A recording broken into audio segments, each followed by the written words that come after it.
Conversations of Karbala.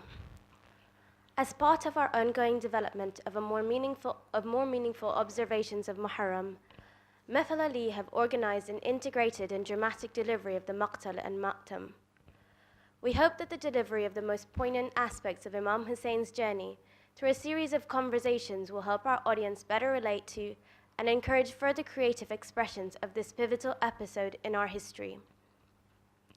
Great effort has been made to keep true to authentic sources such as Kitab al-Irshad, as well as tapping into different practices across the Shi'i world. A lot of time has been put into rehearsals to ensure the delivery lives up to the message portrayed. So we do hope it enhances your Muharram experience this year, and we are always open to suggestions and comments that help us on our collective journey towards fulfilling our duty towards Allah. Yesterday's performance is now available on our YouTube channel, SICM TV. Imam Husayn's army will be wearing green bands, and Yazid's army will be wearing red bands. The poem is written and performed by Tahir Adil, and the Ma'tam by Voices of Passion and Muhammad Abbas Jafar. Bismillah. Salawat.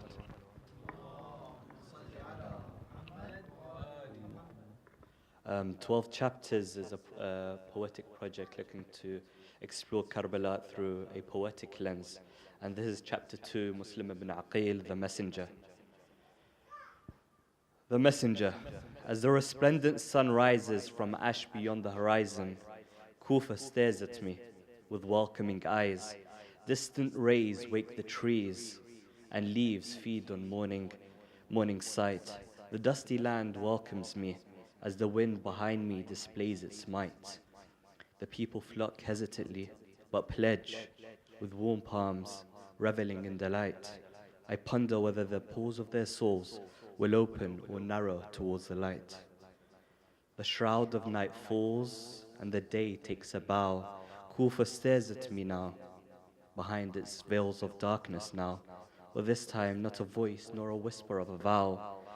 Wandering with the wind, listening to it howl, as loneliness teases me with death, holding onto the beacon of hope with every breath.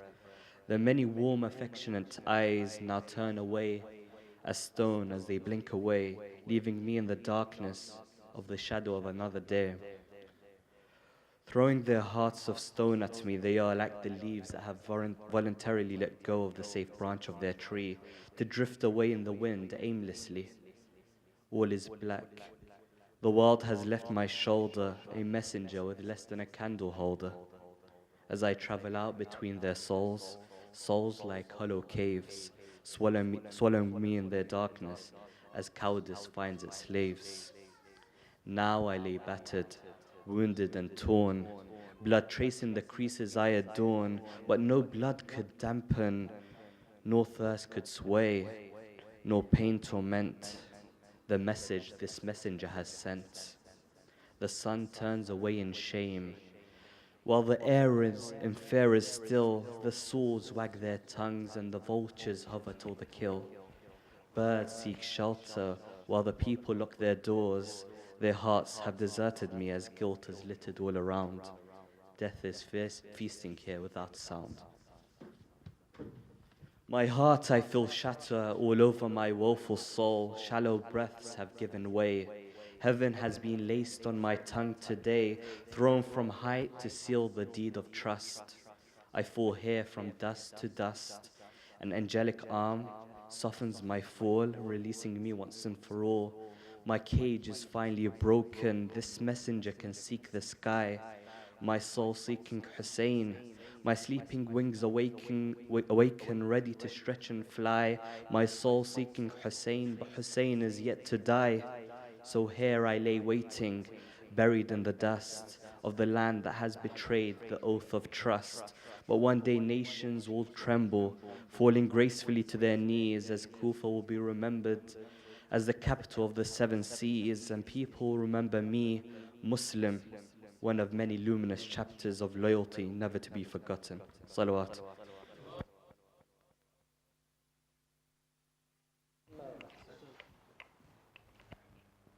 Day 2, Muslim ibn Aqil. Muslim ibn Aqil had finally arrived in Kufa. He had been dispatched there by his cousin, Imam Husayn, to gauge the level of support he had in the city. During his stay, he frequently received visits from people offering their support for the Imam's cause. Assalamu alaikum, Muslim. Wa alaikum salam. Hussein has received many letters from the people of Kufa, but can he count on them for their support? I do not know people's intentions, nor can I read their hearts. But by Allah, I can tell you what I have decided for myself. When you call me, I will respond, and I will fight your enemies. I will strike with my sword in your defense until I die. For this, I expect nothing except Allah's pleasure. Thank you. I shall pass this message to Hussein. It did not take long for the authorities in Kufa to learn of Muslim ibn Aqil's arrival and his growing support. They quickly dispatched news to Yazid, who decided to dispatch Ubaydullah ibn Ziyad to stabilize the situation in the city and kill Muslim. When he reached Kufa, Ibn Ziyad was wearing a black turban like Imam Husayn with his face covered. The people had received news that Imam Husayn had departed for Kufa and were anticipating his imminent arrival. When Ibn Ziyad arrived in Kufa, the people greeted him excitedly. Marhaba al-Husayn, grandson of the Prophet of Allah. Blessings are upon us because of your arrival. You think I am Hussein? You reveal your true colors today. Please forgive us, Ibn Ziyad. When the people realized that he was indeed Ubaydullah ibn Ziyad and not Hussein, they were overcome with deep grief and sorrow. Ibn Ziyad addressed the crowd. O people, the commander of the faithful, Yazid ibn Muawiyah, has entrusted me with the governance of your town. I will render justice to the oppressed. I will support the underprivileged. I will be kind to the obedient and harsh and severe to the disobedient. I will take my sword to whoever disobeys my orders. Just remember, only truth and honesty will save you from punishment. Report to me about the newcomers who are causing turmoil in this city. If you report truthfully, you will be absolved of any punishment. If you fail to report, you lose the protection and you will lose protection and you will lose the safeguard on the punishment that will rain on those that are causing turmoil in this city. Let me repeat myself. Those who are negligent in reporting about the troublemakers will lose their safeguard and security. They will be crucified in their homes and they will lose the income their family gets from the treasury. Upon Ibn Ziyad's arrival in Kufa, Muslim decided to move and seek shelter at the house of Hani bin Urwa. It did not take long for Ibn Ziyad's spies to locate Muslim. Hani was summoned to Ibn Ziyad's palace.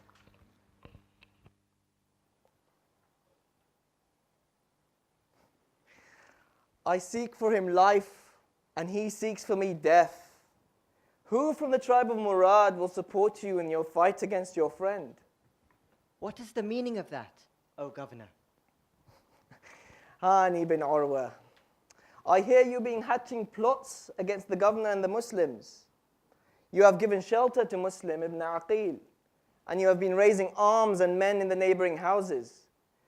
Did you think you could keep this away from me? I have done no such thing, and Muslim is not staying with me. Indeed, you have done so. Ziyad called out his spy, Maqtil. At this point, Hani realized that Maqtil had been a spy planted to gather information about them.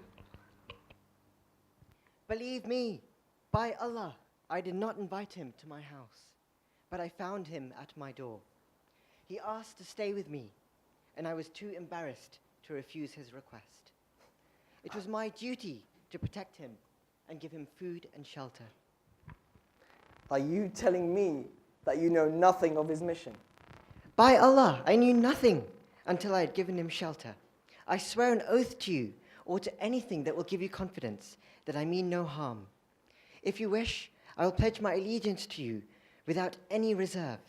Then I will instruct Muslim to leave my house immediately, and so I will be absolved of the responsibility of offering him protection and security. By Allah, you will not leave here until you bring him to me. No, by God, I shall never bring him to you. Do you expect me to bring my guest to you so that you can kill him? Bring him to me. Either you bring him, you bring Muslim, or you face execution. In that case, I will fight for my honor. You seek to frighten me with your sword, I'll squash you like a fly.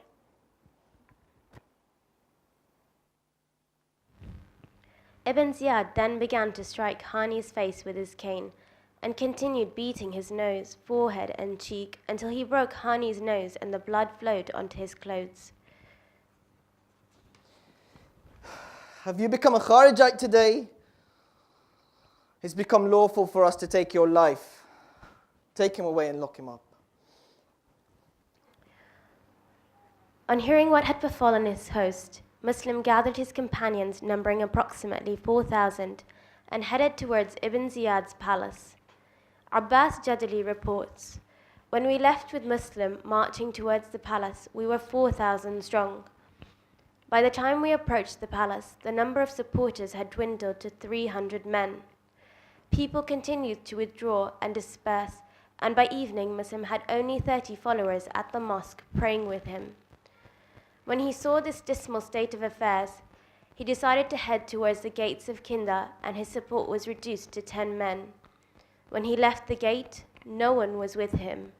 Alone and abandoned, Muslim managed to find shelter at the house of a lady called Daw'a. The respite was not long, as the lady's son Bilal soon informed Ibn Ziyad's men of his whereabouts. After a protracted fight, Muslim was finally apprehended and taken to Ibn Ziyad.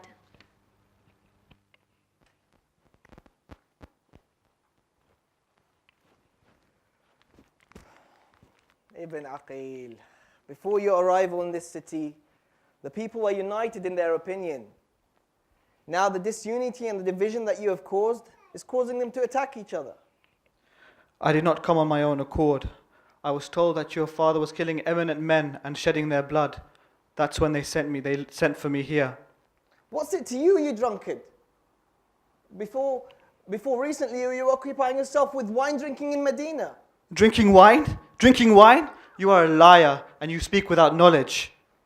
The truth does not matter. What's important is what people believe. I would rather be called a wine drinker than one who consumes and wallows in the blood of Muslims, kills people when Allah has forbidden it, takes the life of an innocent and sheds sacred blood, pleads with himself as if he has done nothing wrong. Grave sinner, you and Husayn are not worthy of leadership of the Muslim Ummah, and that is why Allah denied you power. Then who is worthy of leadership? The commander of the faithful, Yazid bin Muawiyah. All praise belongs to Allah, and we shall let Him judge us between us.